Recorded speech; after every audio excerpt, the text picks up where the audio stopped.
All right. Well, good evening, everybody. This is Patrick from the Poison Pen Bookstore, and we are here with another of our virtual events. And tonight, we're really happy to have Linda Castillo back with us, albeit virtually. We were just talking about how much we all miss the virtual or the in-person events, but this has been great for us too. And Linda's brand new book, Fallen. She's been kind enough to sign a batch of copies for us, which we just got in. So I will go ahead and put a link to that, the signed books, in the comments field on Facebook. So if you're watching and you'd like to order one, that would be great. And if you have questions for Linda, please put them in and I will reemerge. Barbara will summon me at about 45 minutes in, and I'll come back to ask some of your questions. So Barbara, over to you. Thank you very much, Patrick. I'm sad that Linda's not here, but I'm delighted that we have an opportunity to talk. We did a couple of virtual events last year, Linda and me together for her last Kate Burkholder. Yes. And then she was kind enough to join Sandra Brown. And we had a wonderful conversation there. So Texas rules, right? Although, Yep. you know, when you're talking Kate Burkholder, it's really not about Texas. It's really about Amish country, Ohio. So I've always liked that. But Linda's moved to a really nice part of Texas. So are you near Fredericksburg now? Yep, we're actually midway between Fredericksburg and Comfort. Fredericksburg is just kind of like, it's kind of like the Saratoga Springs of Texas. And, you know, quiet through the week, gets very crowded on the weekend, and we absolutely love it. We're so happy to be here finally. Well, that's wonderful. It's a charming town. I remember we went to I'm trying to remember, it must have been the Austin Voucher Con. I can't imagine it was the El Paso Voucher Con because that would take us out. Somehow or other, we stumbled upon Fredericksburg, I mean, purely by chance, and really enjoyed it. I mean, it's a bit of an anomaly. It's not what you expect to find in the middle of Texas. And you know, I'm a child of World War II, even though I was only 5 when it was over. So I hope I have this right, the Admiral Nimitz Museum. Yes. Was wonderful. I mean, it was an opportunity to go and look at the war in the Pacific and some of the, amazing things the U.S. Navy and its commanders and all did in a way that you just didn't get from a history book. You have to actually go and see it. And strangely enough, Fredericksburg reminds me of some towns in Chile. Because the Bavarian, that sort of whole Bavarian architecture thing, there were many Bavarians who went to Chile, partly for the mining and some of them escaping the war and whatever. And I'm trying to remember, I don't remember the exact name of one of the most popular of those towns, but generally cruise ships go in there. And it's almost like going to Germany. You step off the ship and you're in South America, but no, you're really at a kind of Bavarian village with stone construction and there's a lake. And the whole thing. So Fredericksburg took me not just to Germany, but to Chile. It was really interesting to go there. Yeah, it really, I mean, it is, there is so much, a lot of the people who grew up here still speak German, which is very, very interesting. The man down the road, my neighbor, when he answers his phone, it's in German, which I think is really interesting. And, the German food, there are so many German traditions that are still in place here that have just been passed down from generation to generation. So it's been kind of an interesting adventure. Well, I mean, you're spending a lot of your time in Amish country, Ohio, in your head anyway.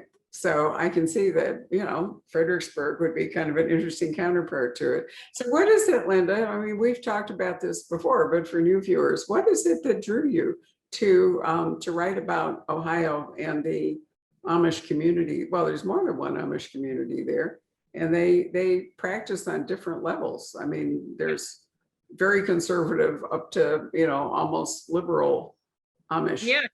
Yeah, exactly. And that is exactly the word that they use. I mean, if you look at there are a lot of different church districts, and there's actually some question as to whether Lancaster, Pennsylvania, or Holmes County of Ohio has the largest Amish population. I think the population numbers are very, very close, but you're right. The different church districts and the different sects have different, some are very, very conservative, such as the Schwartz. And then you have the much more liberal minded, beachy Amish, which makes really for, as a writer, it makes for a very, very interesting exploration of the Amish culture. And, Barbara, what drew me to the Amish early on, and I have to admit, I didn't know very much about the Amish at all, even though I'm from Ohio. I'm actually from the western part of the state. Most of the Amish population is in Holmes County, which is sort of the northeastern part of the state. And as you know, I began my career writing romance. And was when you're a writer and you turn your manuscript, I was actually writing for a couple of different publishing houses at the time. You write a manuscript, you turn it into your editor reads it, and they give you feedback. And I was in it's kind of an odd situation to where I was, writing for two publishing houses. And so I had two publishers. And one of the common themes that I was getting back from both of these editors was that, they're saying, Linda, these are romance novels. You really need to concentrate on the relationship between the hero and the heroine. And at that point, I realized that, they were basically telling me I needed to stop killing people. And, on a more serious note, career-wise, that's when I realized, I think I was in the wrong genre. I was writing the wrong genre, because I had always just sort of, went over to the mystery side or the suspense side. And so at that point, I started writing a novel. I'm sort of a plot-driven writer, and I was able to come up with what I believe was a high concept plot. And, I had been around long enough at that point to know that in order for this to be a breakout, I was really going to have to be something special. And, as I started, working on this novel, pretty much on spec, I took an unplanned trip with my sister and my brother-in-law to where my brother-in-law is from in Ohio. It's Fredericktown. And, which happened to be in the heart of Amish country. He grew up in a 200-year-old farmhouse there. And so, we, had a great visit. We're getting ready to return home. It's like 10 degrees outside. There's like 10 inches of snow on the ground. I'm standing in front of the house, and I hear the clip clop of shod hooves coming down the road. And I turned around and I looked, and I saw an Amish buggy coming down the road. Black man clad in black, flat brimmed hat, driving the buggy horse. His family was in the back seat of the buggy. And it was that moment when I realized that this high concept, thriller mystery that I had been working on, the thing that it had been missing, the thing that was really going to set it apart from the rest of the pack, if I were to take that story and set it among the Amish, I think that was the thing that brought everything together. And so that was Sworn to Silence? Yes, that was Sworn to Silence. Yes. I can still remember reading it. And, I don't know the Ohio Amish country, but for a long time, I was able to visit around Winston-Salem, where there's Mennonite communities. And, really interesting brothers and sister houses. They only came together in the cemetery, where they were, even in the cemetery, they buried the men and the women separately. Yeah. If you were a visitor or a tourist there, one of the big things they did was baked goods. They made, I'm trying to remember, maybe it was ginger snaps or something, but there were some famous things that you could do. And and the Mennonites are just a different version than the Amish. They come from that Middle Europe, often German, but Holy Roman Empire kind of territory, Protestantism, and very fundamental according to their beliefs. I mean, it's an analogy to Judaism, where you have Orthodox and, conservative and then liberal Jews. And it's interesting how many religious communities have degrees, where Yeah. people cluster together, and you can have extremes and then you can have kind of a middle. Yeah. And That's it. Yeah, absolutely. I have to tell you, Barbara, when I first began the series, I knew very little serious information. I knew very little about the Amish. Right. And they're basically the Anabaptists from the Switzerland and Germany Yeah. area. They date back to, mid 1600s, 1700s. And the Mennonites were actually first. They came first. Yeah. And the Amish came second. And the whole, the Amish, the thing that happened in Europe is that because the Amish were Anabaptists, because they believed in adult baptism, they were very, very persecuted in the most horrible ways in Europe. And that was why they came over to the United States. I think the first migration happened in the later 1700s. And then there was a second migration. Most of them came, they went to Pennsylvania, Lancaster County, first of all.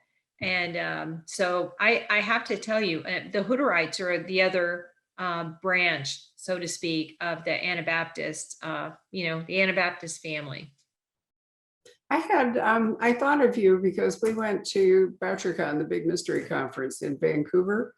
Must have been a couple of years ago, because obviously we didn't go last year. And there's a fabulous museum in Vancouver that is mostly indigenous tribal stuff from Canada going up, also going up towards Alaska. So, I mean, it has magnificent totem poles, all this other great stuff. But there's one room you go into, and believe it or not, it is either Amish or Mennonite or Anabaptist, whatever you want. A whole room display of various artifacts and so forth connected to that particular, I think it was Anabaptist, to be honest. Anyway, somebody had collected, this wonderful range of pottery and other things in Vancouver. And I thought, I was really surprised for me, because I tend to think of it as Eastern United States, whether it's North Carolina or Pennsylvania or Ohio or New York, because you pointed out in your books, one of the books, very tense book, Kate goes up to Upper New York State. And don't I remember you telling me that was the fastest growing of the communities? Was Memory it New York? You have the most amazing memory, Barbara. That is absolutely correct. And a lot of people don't know that. Lancaster County, even Holmes County, land is becoming very expensive there, farmland, and taxes are going up because, there are more people and the taxation is going up. And so especially the Schwartz and Druber, who are the more, strict conservative sect of the Amish, a lot of them went up to far upstate New York, almost all the way to the Canadian border, and started farming up there. They cleared the land, they started farming. And I was very surprised to learn that it was the book that you're referring to is actually Among the Wicked. Mm-hmm. And that's where I learned that. I mean, I really did not know very much about the Amish when I started, and I really have learned so much since that first book. I have so much more respect for the Amish now than what I did early on, simply because I didn't know very much about the culture. And I think I learned something new about them with every book. Well, I do, so certainly you do, because you're my channel. But I have to say that having read all of your books as you've written them, which is wonderful, that I too have been on a journey with you and really enjoyed all these different aspects of a culture that, as I say, I had minimal exposure to, and I have found them fascinating. In this particular book, Fallen, this is the July of titles called Falling or Fallen or similar. It's very difficult to write a book, I think, in which victims by nature are supposed to evoke your sympathy. You're supposed to, in a great crime novel, you're supposed to mourn the victim and empathize with the villain, and enjoy the chase and so forth. But this is one in which your victim is it's way more difficult, to empathize with her or to even to mourn her. And I thought that was a challenge, but it also gives Kate a chance to really go back and revisit her own, the incident that marked her, started to turn her away from the Amish and her family, in the sense that, you know, it's a kind of a Me Too thing, isn't it? Because instead of people standing behind her when she's the victim of assault, they, you know, it's a sort of blame the victim or whatever mentality. Yeah. And so I think it's interesting that Rachel, you know, evokes in Kate all these memories of her past. It's not really a prequel, but in a sense it is, because we get to learn a lot more about Kate's early life and how her relationship with her family fractured than we have in some of the other books. The one you mentioned earlier, the one in upstate New York, thinking back on it, that might be the one where she was in the most danger of her life. I mean, she was really in peril in that book. You know, sometimes she's not really in that much danger, you know, other people are, but I remember how vividly you drew her predicament in New York. Yeah. Yeah, and in this one we get to see, you know, what happened to her when she was young, in her teens, and how that has really shaped her as a person. And she has to revisit a lot of that in Fallen. Right. Do you think she comes to terms with it better after, you know, from the distance she's now from those events and able to look back at them differently than when they were so new and so raw?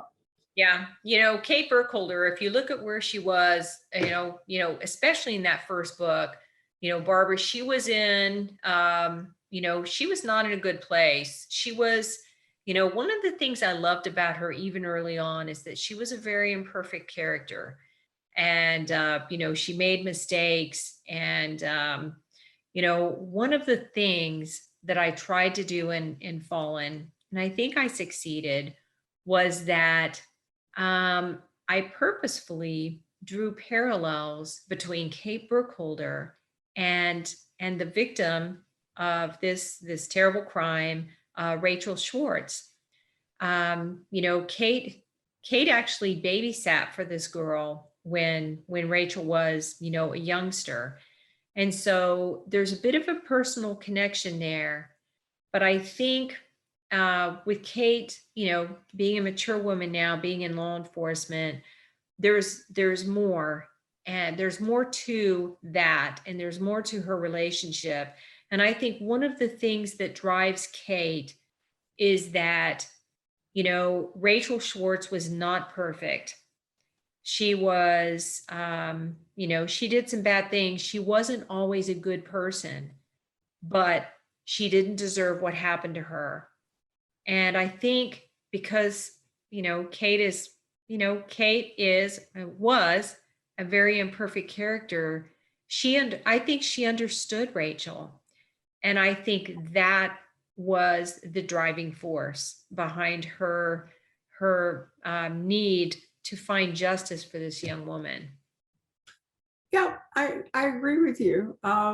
It's interesting, you know, how character pushes people to survive events in different directions. I mean, Kate and Rachel had similar things happen to them, but Kate, you know, went one way and has built one kind of a life, and Rachel never really went a different way. I don't want to give too much away here, but you know, and I always think about Oliver Twist. I'm not a Dickens reader because I'm a speed reader and I can't read dialect. You know, it's just like speed bumps throws me out of the story. So what I know about Dickens is almost all from dramatizations, because I can watch it, I just can't read it. But I often think about Oliver Twist, and you know, you think about those kids and, you know, those circumstances, and some of them turn out well and some of them don't. And yet, you know, it's that whole nature versus nurture argument. But you have people, you know, who have similar experiences in a similar community, because I mean, both Kate and Rachel are in, you know, Painter's Mill. Right. And yet they come out of it and grow so differently. Yeah. You have to give nurture, and nature. You don't even know how to balance them in a Yeah. case like that. Yeah, this book actually touches on nature versus nurture in a couple of different ways. But I think I even mentioned in the book, Barbara, that, Kate's parents, as imperfect as they were, parents aren't perfect. All of us are human. We make mistakes. Sometimes we do things right. Whatever the case, whatever the situation of our life is, Kate, I think she either has a passing thought or a comment. She believes that her parents gave her the tools to be able to move forward. Despite that they weren't perfect parents and they made mistakes and didn't do some of the things that they should have done. And she thought that perhaps Rachel Schwartz's parents didn't give her the tools that she needed to be able to overcome what happened to her. And Rachel did. She took a very different road, and it led, wasn't a good road. And I think in some ways, you can really never blame a victim for a crime, but in many ways, some of her actions, some of the things that she did, contributed to what happened to her. And that was kind of that was a little bit of a dicey thing to write in this book, because you don't ever want to blame the victim. I mean, you can't blame the victim when they're a victim of a crime, especially something as brutal as a murder. True. No, I could see that you did have some really interesting delineations to make in the book. I particularly enjoyed Kate spending time with her brother and her sister-in-law, because it isn't just about Kate and her parents. It was also about Kate and her brother, and parents would react differently to the kind of things that happened to Kate than siblings would, you would think. So, and she's come back to a place that she left. Both of them have, in fact, because, Rachel comes back, is it Columbus, I think she's in. And, she shows up in Painter's Mill. Why? When she lives in Columbus. And, Kate went away and then eventually accepted this job as chief of police back in Painter's Mill, which means she's back interacting with people that she walked away from. The other thing about the Amish I always think is so interesting for you is the whole Rumspringa thing, where everything is so strict, and and then they get this period, as teenagers, when they are allowed to just run loose. And some of them don't ever recover from that. Some of them break away from that.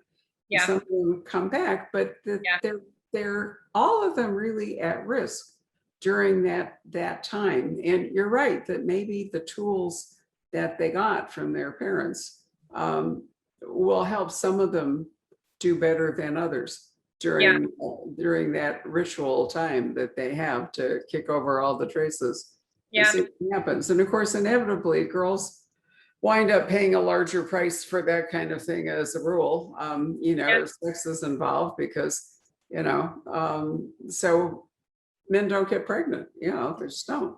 So, so there's it's always been that way, that equal opportunity risk is not really equal opportunity risk for women. There are difficult consequences that have to be dealt with and that echo down to the next generation. Yeah. Very, very true. And if you think about even Rumspringa in terms of the Anabaptist religion, the whole thing about the Anabaptist religion is that they do not believe in infant baptism. They believe that it should be the decision of the person when they become a young adult. And so those few years, whether it's 3 or 4 years, from maybe age 16, 17 up until maybe 20, 21, something like that. Those are the years that really test these young people. And, I've read many stories. I mean, there are so many, police stories and other stories, more personal stories about the things that happen to these young people. And most of these Amish teenagers, they do lead protective lives. They're very, very protected by their family, and they spend a lot of time with their family. And the family unit is sort of the center of their universe. And when they do have their first taste of freedom, sometimes they are, they're not able to handle it.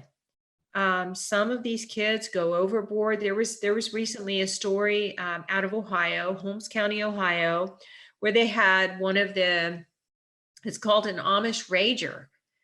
And it's basically an outdoor party. They food trucks come in. There's usually a country band or a rock and roll band will come in. There are tents set up and alcohol galore. Sometimes there's marijuana, sometimes there's other things. And these kids just kind of go hog wild. And a lot of these kids are they don't have the experience. They're not equipped to handle it. And this particular story that I was reading about, the sheriff's department arrested 74 people, mostly minors, for underage drinking at one of these Amish Ragers in Ohio.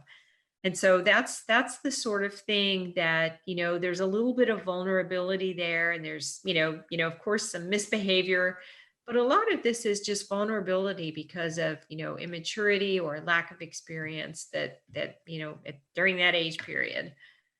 And when you have a small community or small communities, reputation is a much bigger thing. And gossip is a much more destructive thing than if you're in a more impersonal urban environment, a larger thing. So many, most of your books, there's a fairly small unit that is involved or more than one. And, many of the crimes are about people trying to keep secrets or, keep themselves as respectable members of the community, let's put it that way. So, I think you'll never really run out of ideas, for plots in this. So let's talk about Tomasetti a bit, because, for a while, Kate, when we first met her, she was not a person who was going to have a relationship. And there were a lot of sparks between them, a lot of conflict, because he works for the Ohio Bureau of Investigation, right? Yes. Sort of the state FBI, basically. Yes. In Ohio. And, gradually they have worked out over the course of the books. This must be your romance writing training in part. They worked out a relationship where mostly they're supportive of each other rather than in conflict.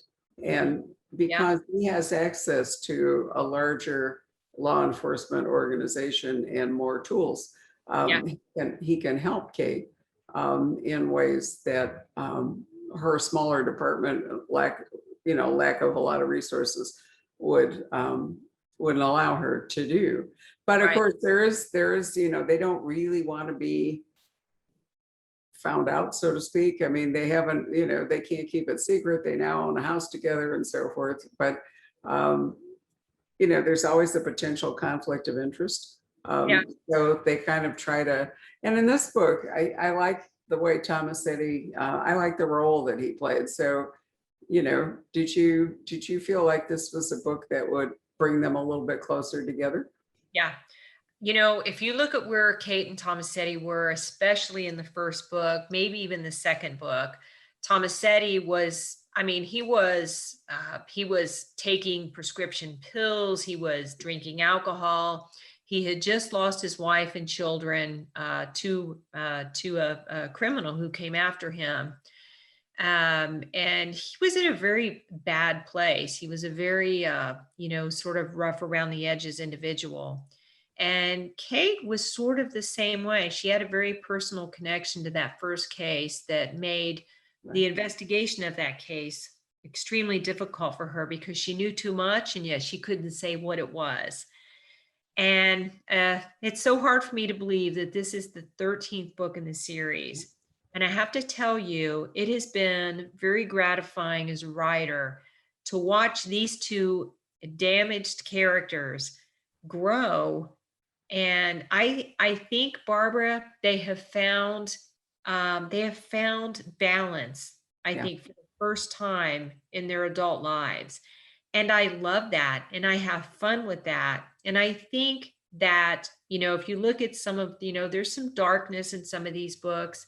Usually they're working on, a murder case, or, really, terrible things happen sometimes. I think that they need each other, and I think they give each other strength. And it's been really gratifying for me to be able to see that in these characters.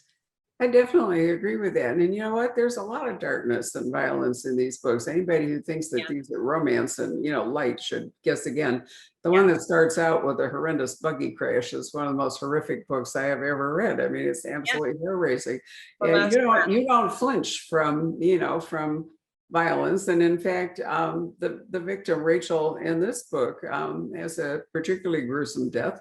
And, so people are really capable of some terrible things, but maybe because Kate and Tomasetti, have seen that, and they've each had personal losses, they can cherish each other better once they got past the kind of competitive aspect of it. But it Yeah. works really well for investigative purposes too, not just personal things. So, I think you've done a very good thing. It is hard to imagine this is book 13. It felt like I just read Sworn to Silence the other day, and time just is rocketing. I can't believe this is year 31 for the bookstore. I mean, it's like, what happened? Yeah. I'm It just feels like I just wrote it the other day. And Kate and Tomasetti, they've solved a lot of cases, and they've come a long way since that first book. And they have, and you don't show any signs of flagging, which I'm pleased about, because I would hate to say goodbye to them. One thing I did want to say also, because you set up some really difficult circumstances and some very dark crimes and so forth. There's at least one book where I thought, in the end, I wish Kate had just let it go.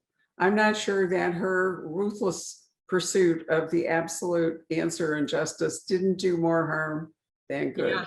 And so I know which book you're you know talking which one I'm talking about, right? And Yeah. do you actually have to sit down and weigh that? I mean, for her to be true to herself, I suppose she can't just turn a blind eye at the point where really that would be the kinder thing to Yeah. do. I think you're talking about A Gathering of Secrets. Yep. And I got mail on that. And some of the mail was very supportive, and they thought, there was really nothing else that she could have done. But, I also got a fair share of mail going, Kate should not have been so dogged in her pursuit of perceived justice in that case. And I seriously struggled with that as a writer. And I don't know if you noticed this, Barbara, but on one hand, I thought Kate was a little too, maybe she should have let it go. And then on the other hand, a crime is a crime. You can't commit a crime. You just can't do that. And so I sort of put Tomasetti and Kate on opposing sides, and I let them hash it out a little bit on the pages of that book. And believe it or not, as a writer, that helped me. Did it? I actually, I'm asking my husband about this, and I'm like, what is the right thing to do? Is there a right thing? Is there a right thing to do? So it's a very tough decision, but if she is the chief of police, it's really up to a jury to decide if it was the right, it's her job is to take it to the point where, it will go to trial if everybody survives, because in some cases, the perpetrator doesn't live through it, and then that's not the question. But I do think if you really believe in our criminal justice system, which almost every day is hard to do sometimes, but nonetheless, then she was right to do that, and it really was going to be up to the legal side, the court side of it and the jury side to Exactly. decide It, if you know, mitigating circumstances or whatever. I mean, some murders are really spontaneous, and some are premeditated. We always weigh in with a stiffer penalty for a premeditated crime. Yeah. The person who lashes out with a frying pan and accidentally kills somebody or even intentionally kills somebody generally doesn't have as hard a time as somebody who carefully concocts, weeks of poisoning or, that kind of thing. Exactly. So intent has a great deal to do with how all that goes. It does. And your murders, usually it's murder, anyway, your villains, let's say, some of them are more spontaneous and then some of them are more premeditated. They can't always be the same. Yeah. And sometimes shame drives people, sometimes greed drives the people. I mean, I thought the most truly immoral one was the one with the buggy people in it. That I thought, the perpetrators in that were so completely amoral that I was horrified. And I thought, well, I'm just as glad I'm not in Linda's head because maybe I don't want to be in Linda's head here. But that's a strength of this series is that you don't give us just the same kind of characters or the same kinds of motivations and predicaments for the people. And as a result, Kate and Tomasetti have to keep grappling with different things, different circumstances, and either they defeat them or it's a draw, or or they move on and they grow. And some of them are like this book has some really personal connections for Kate, but others she doesn't have any personal involvement at all. I always remember Michael Connelly years ago because his first, we've been with Michael through his whole career, and his first 4 books were personal to Harry Oesch in many ways. The 4th one particularly, Harry was investigating the murder of his own mother, so it was kind of a version of the Black Dahlia case and the whole bit. Yeah. And in the 5th case, Michael said to me, he said, Harry needs to work a case that he catches just because he's the cop. It has nothing to do with him personally. It's just, I think it was the trunk, whatever I can't remember the full title. But anyway, basically, there's a car in Mulholland or somewhere and they pop the trunk and there's a body and there's Harry. And, and so it's a real police thing, doesn't have anything to do with who Harry himself is. And I think for Kate, it has to be the same thing. She has to have cases that she gets just because she's the chief of police and stuff has happened in her town. And then other cases might have, especially in a small community where all these relationships, some of the cases are more personal to her. Whereas Tomasetti is rarely involved so personally. Yeah. He's usually at a greater distance. Yeah, he's in a little bit more, of course that opens the possibility that at some point, we may, I may, as the author, do a little bit more focus on Tomasetti. But Barbara, I think, if you think about a series in terms of keeping a series fresh, I think varying the types of cases, sometimes even varying the locale, really does add something new. When a reader picks up a mystery novel, or when they pick up a Kate Burkholder mystery novel, they have certain expectations.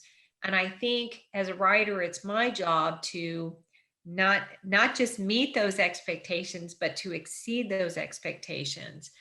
And I think sometimes it's okay to go past those boundaries. And I think that is one tool that I can use to keep this series fresh. And, if you look at Tomasetti, we haven't had a lot of focus on him recently. We've only had really one book where I had a change of locale, and that was Among the Wicked when Kate went to upstate New York. But those are the kinds of things that they really make it sort of a bigger world. We know Bill is there, but we're looking outside Painter's Mill for a little while. I think you can easily do that. I mean, Thomas Eddy's remit is the whole state of Ohio. So, he could be involved in something in Cleveland or, wherever. And Kate could, go up to support him or be pulled away from Painter's Mill, be more his case. Since they're both in law enforcement, you can't really do a lot outside, where they are licensed to do what they do. Yes. I mean, Thomas said he can't really, easily, he could on invitation or whatever, because you can do that, but it's not likely he'd be called, to work a case in Arizona, for example. And, while Kate is police chief in Painter's Mill, there's no reason that she can't take and apply her skills and so forth to help Thomas Eddy in others. She probably can't operate easily, in Cleveland. He can. I have to tell you that I am currently working on, of course, the writers are always about 1 year ahead. Right. And so I am probably about 2/3, maybe 3/4 of the way through the next Kate Burkholder novel. And I can tell you that it's going to be titled Hidden, and it will likely be out in July of, 2022, if that's possible. And it does take Kate outside her locale, and outside her jurisdiction as well, where she is there pretty much in a civilian capacity. Of course, she has all of her cop sensibilities. She doesn't have her tools. She doesn't have computer systems or whatnot, or whatever she would usually need. And it's been a challenge for me as a writer, but it's been an interesting challenge. And I think that just goes back to keeping this series fresh, because it's different. Kate is facing a whole new array of challenges with this case. And it's a person from her past. She's called upon by some Amish elders. We need your help. Can you come help us? Mhm. And I actually got this idea. I had lunch 2019. I was in Ohio Amish country, and I had lunch with an Amish gentleman who had just gone to a wedding in Pennsylvania, not Lancaster, but it was the central part of Pennsylvania. And it's called the Kish Valley. And I could not stop thinking. He told me, he said it was such a strange wedding. They have such strange customs there. And I was so utterly intrigued. I started researching it. And, that's where I'm setting this next, Hidden, this next book that's coming out next year. Wonderful. Well, I will look forward to it. I just had right before our conversation, we had a great visit with David Rosenfeld, who also publishes with your publisher. And I mean, he's hilarious. And I absolutely love this book because Andy Patterson, the professionally retired lawyer from Paterson, New Jersey, winds up in Maine because he's going to defend a man who's been arrested and accused of a double murder in Maine. So Andy has to travel up to Maine, which just opens up all kinds of things. And he can't represent the man in Maine on his own. He's not licensed to practice in Maine, so he has to persuade an attorney in Maine to take on this completely unpalatable and non-remunerative case. But fortunately, Andy has enough money to afford all that. But it really just made a wonderful book. All those things that you've just been saying opened up all kinds of things. Now, he did point out, and this is true, that because people who read series really tend to like the ensemble cast as well as the main players, that for him to take everybody to Maine once maybe was okay. But when I suggested that the lawyer that he hooked up with Maine might one day ask him to come up and help him, then the problem arises. How do you take, the other players in the Andy Carpenter universe? How do you get them up to Maine again? So, it's the same thing with Kate. She can't take her police department and Yeah. everything with her somewhere. So you can do it once, but as a steady diet of trying to change it, I think would be extremely difficult.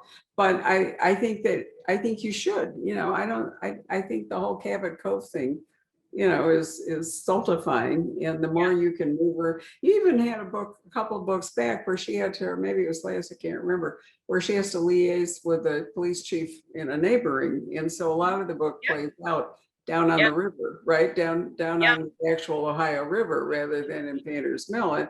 And that was wonderful. That was a chance to see a different part of Ohio. Yes, absolutely. I actually traveled down there. So it's been a few years ago, of course, but I traveled down there during tour, and just, when you get into southeastern Ohio or Ohio down by the Ohio River, it's sort of it's almost the foothills of the Appalachian Mountains down there, and it is completely different. Just has a completely different feel than Amish country. And even Western Ohio has a completely different feel. And so I wanted to try to portray that. It's a world away. It just seems like it's absolutely a world away. And it can really make for an interesting, sometimes that was a slightly eerie location. There were just some unsavory things going on. And so it just made for, to me, a very interesting setting for that particular case. I thought it was, as a reader, I thought it was fascinating too. So to briefly sum up, before we summon up Patrick, what we have is a young woman from Columbus, Ohio, who I think it is a terrible snowstorm, right? Who, comes to Painter's Mill and is very brutally killed. And then we go on from there. And unfortunately, that's about all we can really tell you about this book before doing spoilers. One of these days, Linda, let's do a book discussion talk where the rule is that we can talk about all the books all the way through, and people, can't complain about spoilers. They will have had to read them. We've started doing that with a few authors, and it's really great because when we're talking at publication date, like we are yesterday, Tuesday being publication date, there's not much we can say. I know. Without, and so we dance around it and we talk about all kinds of other things. But if we were to come back and revisit your books, in 2 or 3 months or something, then when people have had a fair shot at reading it, then you can have a much different discussion, right? Yes, that is such a good idea, because if you think about the fun of the whole idea of a book club, when I read a wonderful book, there are so many good books out right now. There are. Nothing I want to do. I want to talk to somebody. I want to rave about it. I want to complain about it. I want to talk about these books to people who have been there and read the book with me. And I would love that. That would be a lot of fun. Well, we'll try to do that. The biggest problem we have is time. We're so busy talking about new books. It's really hard for Patrick and me to find a moment where we could talk about older books. But nonetheless, I think that would be a really worthwhile thing to do, particularly in your books, because you're not like one of these trust no one, super twisty, but it's almost impossible with most of your books to see where they're really going to go. I think you are plot driven. I think you do. I mean, your characters are great, but your plots are really immersive and surprising. So I think talking about them, some books, it's not even worth it, because you can you're not reading them for plot. You're reading them for other purposes. So many of the cozies are like that. You don't actually even care who did it. You're there for the recipes, and the other stuff. So it's different. Patrick, come join us. See if we have questions from the audience. Anybody not watching the Suns game, which is raging on as we talk here? Yeah, we do actually. Well, I wanted to ask you real quickly, Linda, how are your horses? Have you been riding? The horses are absolutely, they're okay, Patrick. Unfortunately, all of us are getting just a little bit older. My gelding, who I love, he is a great horse. He's more like a dog than a horse. That's how much personality this guy has. He's 25 and he's really getting to the point where he's too old to ride. And my mare, she is beautiful. She is in her prime. She's going blind. Oh, And so I'm sort of looking for an Appaloosa right now. I'm, kind of torn. I'm busy, of course, working a lot, but I love I love being able to, it was like when I ride, you sort of the rest of the world goes away. And it is such an exhilarating, beautiful feeling. So I'm kind of struggling with, am I to the age to where I shouldn't really be buying another horse? Or so that's to make a long story short, they're doing okay. They are retired and they are basically being served and out to pasture right now. So Do you have some acreage where you can we do. ride? We have 75 acres here, and Wow. got a little riding arena, a little horse barn, and so it's horse heaven here. So I want to just keep them happy and retired as long as possible. Have you ever been hurt riding a horse? I have not. I've taken a fall off of both of these horses. The only time I've ever fallen is when they fell with me on them, and Mm. I've never been hurt. Never. I was looking at your website and there's some good photos of you riding. Oh yeah. Oh Yeah. yeah. Those are that. Oh man, I can't tell you. It's something else. I really, really, really love it. Here's a really interesting question. Ivana is her name. She says, do you know how the Amish deal with the pandemic? Are they getting vaccinated? Probably not. Right. They're probably not getting vaccinated. Most of the Amish that I know have gotten COVID. I do not know of how many people have passed away from it, if any of the elderly or anything like that have passed away. But I actually received a letter from, it was the gentleman that told me about that valley that I was telling you about. Both him and his wife got it, and they were sick and they recovered. I think, they do not wear masks. They do not practice social distancing. They still have weddings. Weddings are huge. I mean, there are huge crowds at weddings. There are huge crowds at worship. Usually it's at somebody's barn or in some, in the wintertime inside their house. So they don't practice any of that stuff. And there's a blog that I follow called Amish America, and they believe that the Amish have hit, I think they call it herd immunity, that they may have reached herd immunity without vaccines, that so many of the Amish have had it that they're not getting it anymore, and that the cases have, lowered. Hmm. Wow. Well, the variant may nail them, unfortunately, because the variants are so contagious. It's not at all clear how that's going to go. Right, right. Yeah, and I've not heard anything about that. I haven't talked to, I really haven't talked to anybody up there in a while, but I'll probably ask about that next time I do, and see how everybody's, getting by with Right. that going on. Let's see. You have a viewer that's tuning in from Zimbabwe. That's cool. That is cool. Hello. Gloria. Hey, Gloria. Nice to have you with us.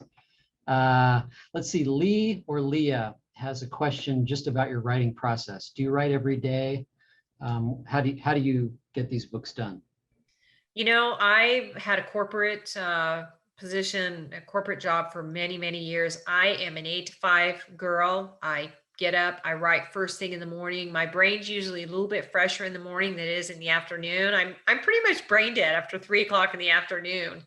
But I write every day, and I usually have a certain amount of pages that I want to make every day.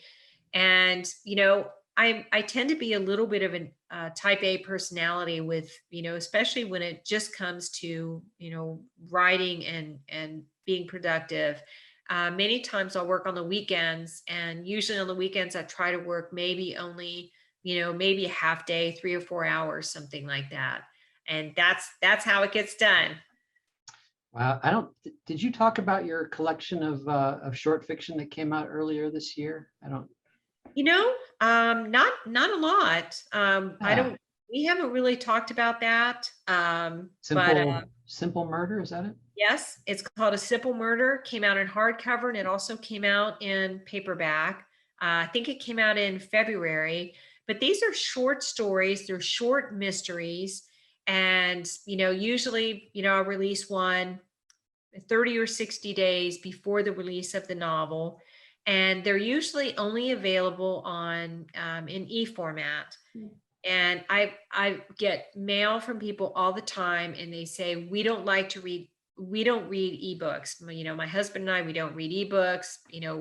And so my publisher, St. Martin's Press, who I love, they published a collection. I think there are 6 short stories in this book, and people have really, really seemed to enjoy it. It's the kind of thing when you're too busy or you have too much going on in your life to read a full novel at the moment, you can read a short story, and they're fun, and they're just straightforward little mysteries.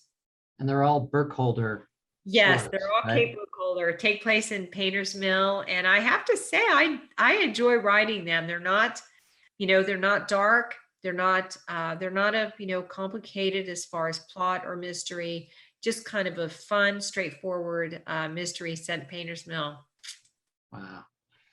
Well, that's great. Yeah, Lisa Holstein, our good friend, she says, Oh, yes. yeah, She writes our blog, actually. I She's love more her. than a good friend. she's awesome. She says, do you feel that one reason Kate has been able to return to the community and deal with the past is because she made a family for herself with the people in her small police department? I think that's one way to put it. If you think about Kate Burkholder, when she left, she sort of felt like her family and the Amish community as a whole, they sort of turned their back on her. And when she came back, she no longer fit in with the Amish. She was an outsider. And because she was born Amish, she really didn't fit in with the English, that well either. And I think the one place that Kate really feels as if she fits in is with her ragtag police force. I mean, it's as small as it is, and they're, these characters, they all are, have their own personalities and things going on in their lives. And I think the deeper we get into the series, I think Kate has also realized that she fits in with Tomasetti, and I think that they have made Painter's Mill home. So it's That's a an excellent found question. family. Hmm? A found family. Yeah. Yes, that's a family lost and a family found. That's right. You were saying, Barbara? I'm sorry. I was just saying, I thought that was a very profound question. Lisa is a wonderful reader. As you know, she's a great critic and librarian, but that's an excellent point. So thanks, Lisa, for raising it. Thank you, Lisa. We Nancy, love you. hopefully we'll lure her back here to the desert. Oh, yeah. Nancy asks, well, this is maybe a spoiler, but will Tomasetti ever go back and detail his past? And will they ever get married and have kids? Well, there was one book, and forgive my bad memory, because it is late in the afternoon here, and I pretty much am brain dead after 3. There is one book where we do explore Tomasetti's past just a little bit. It's a subplot in one of the books. And there's one person who had not been brought to justice, who was involved in what happened to his family. That is revisited. That whole story, that whole backstory that Tomasetti has is in my mind. And I would love to revisit that in some way, because I think it was a profound, certainly profound thing that shaped him into the man that he was.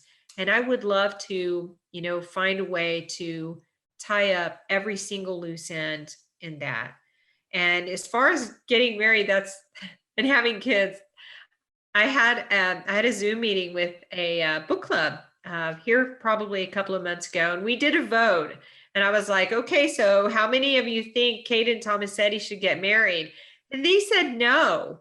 I was so surprised. So I don't know what's going to happen. In my mind, I would love to see Kate and Tomasetti. I want to see them happy. I would like to see them married with the promise of children in the future. So that's sort of where my head is at this moment. Let's see here. Yeah, a couple more questions. Melissa asks, do you have to start at the beginning of this series, or can you jump in anywhere? That is a good question. And, I'm obviously biased as a writer because I know everything that has happened in the entire series. So one of the things that I do is I never shy away from reading reviews. I go to Goodreads all the time. I read every review, good and bad. I also do that at Amazon, and wherever there's a review, I like to know what readers are thinking. And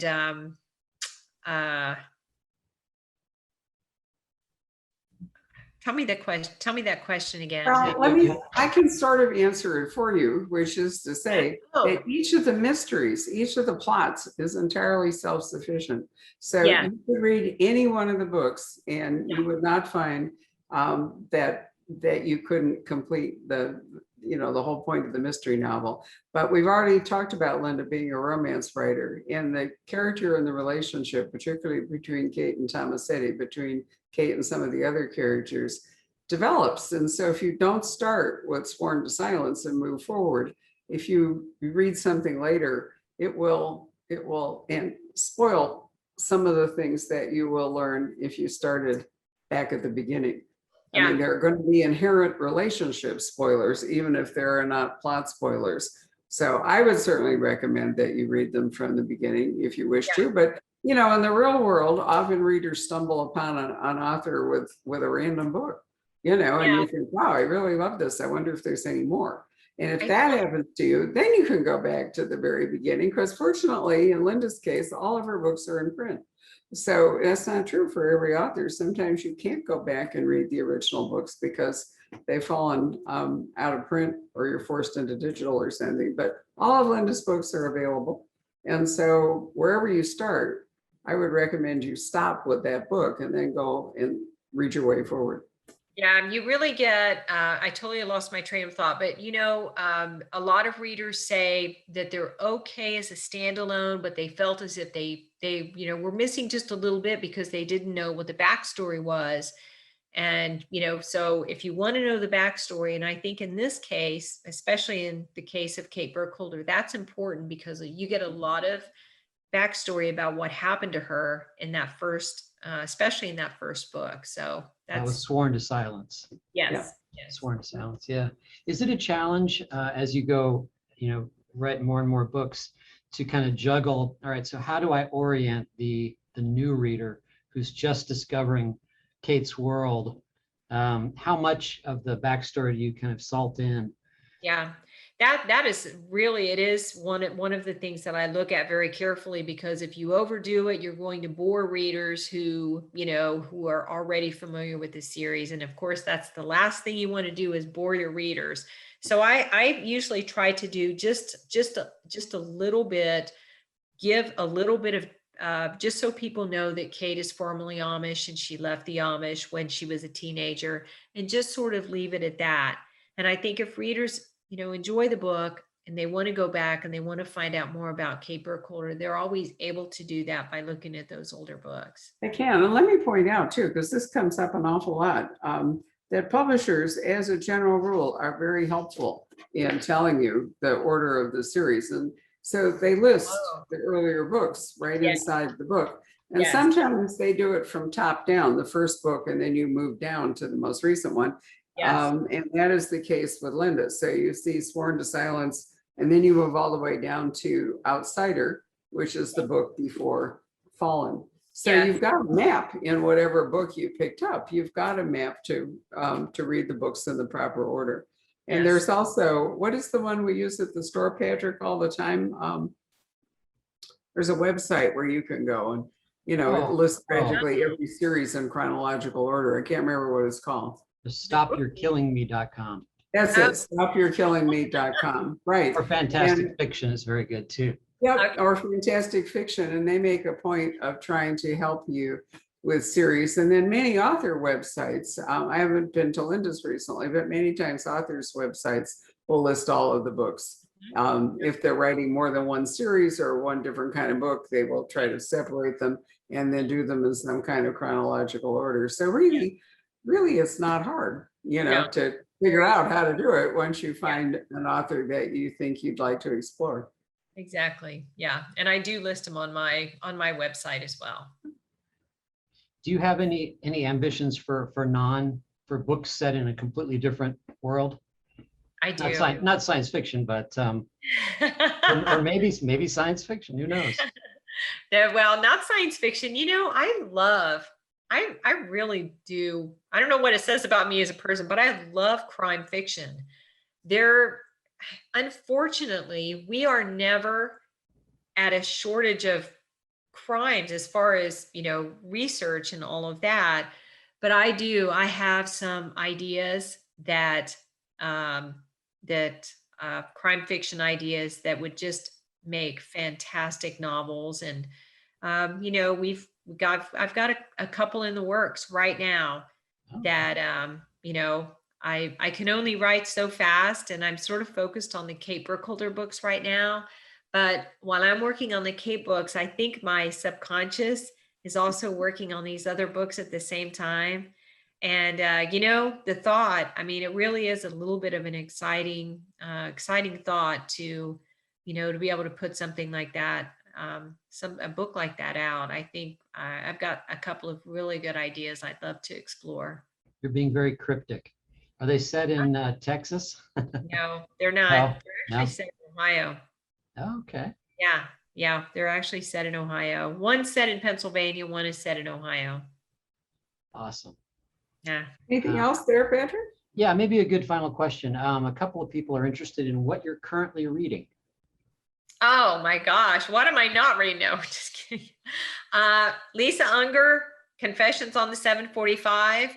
Paul DeWarren, Dead by Dawn, and then Sarah Stewart Taylor, A Distant Grave, and then there's another one that I want to grab. I don't have it. Falling. Is it TJ Newman? TJ Newman, right? We did her publication day event last Tuesday. Yes, a couple of days ago. And we've blown through an enormous number of books, and I've got a whole bunch. As Patrick will note, I've got a whole bunch rushing in. Fortunately, she lives here.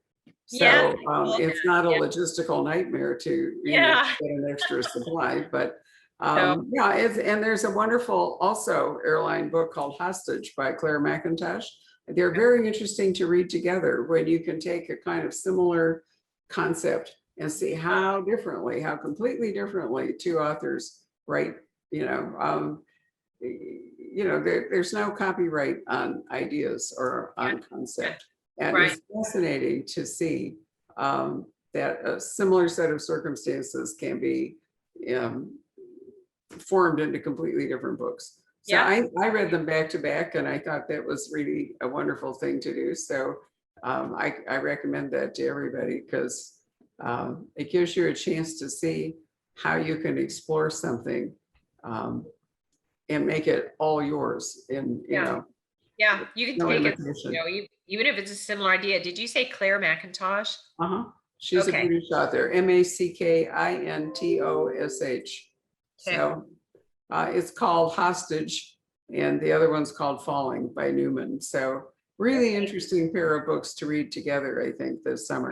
Especially when you're not traveling, because who really wants to read about an airplane disaster if you're thinking of flying? So, this is the moment. We're stuck at home.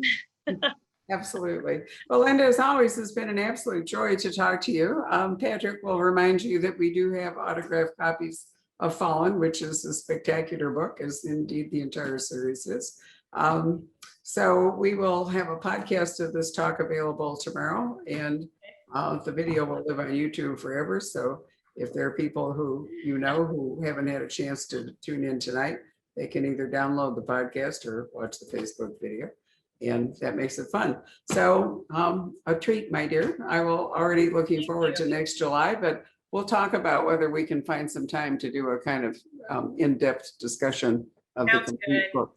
Yeah, it'd be wonderful. I miss you guys. Thank Good night, you. everybody. Great to Thank you see so you much again. for joining Good us. night. Thank you, Good Barbara. night. Good Pleasure night. as always. Bye. Bye.